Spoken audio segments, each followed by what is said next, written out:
Oui, alors quelques mots pour présenter Anne-Marie Hauteville, qui est l'artiste qui a exposé à la Maison d'Avocat pendant toute la période du confinement, ce qui fait qu'évidemment la seule personne qui ait pu profiter de cette exposition de manière vraiment continue, c'est moi, puisque j'étais celui qui venait tous les jours à la Maison d'Avocat pendant cette période.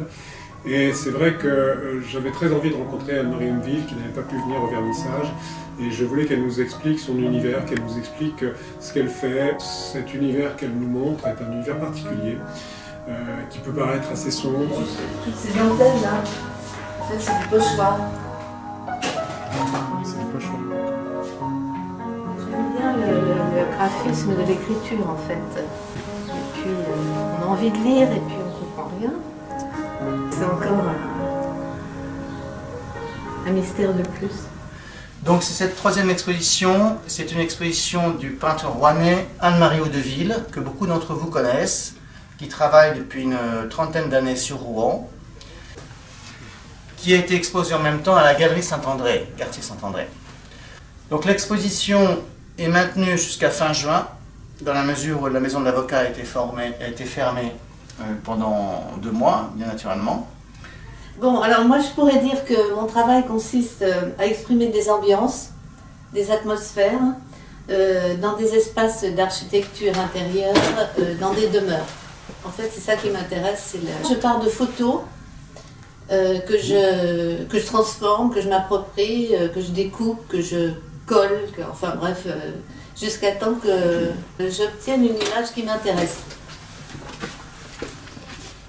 Quand on voit un tableau avec peut-être un détail ou une ambiance qui susciterait comme ça instantanément un souvenir heureux de sa vie personnelle, en fait c'est le spectateur a un rôle important dans le regard d'un tableau. Donc voilà, et pour cela j'utilise aussi des procédés, enfin des techniques d'associer des contraires. C'est-à-dire les ombres et les lumières, beaucoup, ombre-lumière, ça c'est très important. Donc des dits et des non-dits, qu'est-ce qu'on peut dire, des blancs et des noirs, et un peu en quelque sorte comme un yin-yang qui ferait que tous ces contraires s'équilibrent et donnent une harmonie au tableau. Ce que je cherche, c'est une harmonie, une tranquillité, un apaisement pour la personne qui regarde. Voilà, et alors donc c'est un travail assez intimiste et un peu une promenade dans le temps en fait, dans les souvenirs ou dans ce que un tableau peut évoquer pour le spectateur. Et pour conclure, moi j'aime bien citer cette phrase de Marcel Duchamp, c'est le regardeur qui fait l'œuvre. En fait, moi je montre quelque chose, je dis ce que j'ai à dire et c'est le spectateur qui se fait son image, ses émotions concernant le tableau.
Et là, c'est un endroit particulier ou c'est... Non, c'est complètement inventé. D'accord. Vous aviez un intérêt pour l'architecture Ah oui, j'adore ça. L'architecture d'intérieur, j'adore, enfin même extérieure, mais surtout l'intérieur, j'adore ça. Donc ce sont des intérieurs Alors voilà, ça c'est à la suite de mon séjour à Singapour.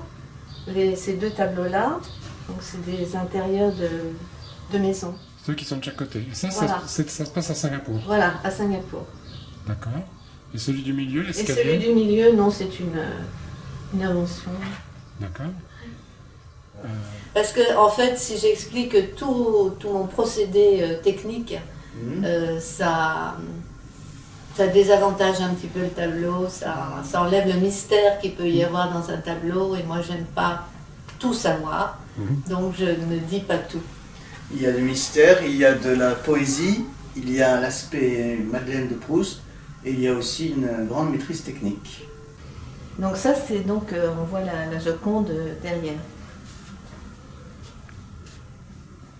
Ah ouais, il y a la Joconde derrière. Ah ouais, vous me le dites. c'est vrai que c'est beaucoup moins Je visible. n'avais pas remarqué. Hein. Effectivement, il y a la Joconde derrière. J'avais Ouais. pas vu la Joconde. Maintenant, je ne vois qu'elle. Alors elle est dans un univers aussi complètement différent du sien, mais elle a toujours son cœur, ses yeux, toujours présents. Donc il y a ML, Mona Lisa. Oui, tout à fait. Voilà. Ah, il a quelque chose. Alors c'est la jeune fille à la perle à l'envers, non? Voilà, tout à fait. Alors donc vous êtes inspiré d'un tableau très classique. Voilà, d'un tableau très classique, et je l'ai décontextualisé. C'est ça qui m'intéresse en fait. C'est de prendre des personnages célèbres, devenus célèbres, et de les décontextualiser. Donc ici, c'est dans une demeure près d'une piscine. Voilà, l'exposition est maintenue jusqu'au mois de juin, où elle sera remplacée par une autre exposition ultérieurement, mais les confrères ont encore la possibilité de la voir. Cette exposition si particulière en période de confinement, voilà, Anne-Marie Houdeville, qui est reçue aujourd'hui et que je suis très heureux de recevoir.